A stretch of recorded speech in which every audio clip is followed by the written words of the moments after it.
তোমরা কেমন আছো? আমি ভালো আছি। আমি দুপুরবেলা প্রসাদ নিচ্ছি। তোমাদের কি খাওয়া হয়ে গেছে? তোমরা ভালো থেকো। আমি রাধারানীর কৃপায় ভালো আছি। আমি এখন প্রসাদ নিচ্ছি। তোমরা ভালো থেকো। হ্যাঁ, এখনো পর্যন্ত ভয়েসটা দেওয়া যাচ্ছে বন্ধুরা। এরপর মাইক চললে না আর মায়ের ভয়েসটা আমরা দিতে পারবো না, তখন শুধু তোমাদের ভিডিও দর্শন দেবো, ঠিক আছে? দর্শন করো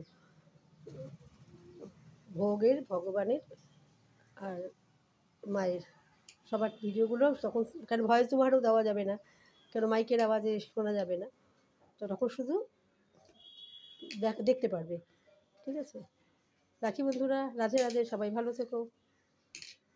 মায়ের তো বয়স হয়ে গেছে, মাকে একটু সকাল সকাল দিয়ে দিই খাবারটা, আমাদের লাঞ্চ পেতে একটু দেরি হবে, মাকে একটু তাড়াতাড়ি দিয়ে দিই। ঠিক আছে বন্ধুরা, রাধে রাধে, ভালো থেকো সবাই।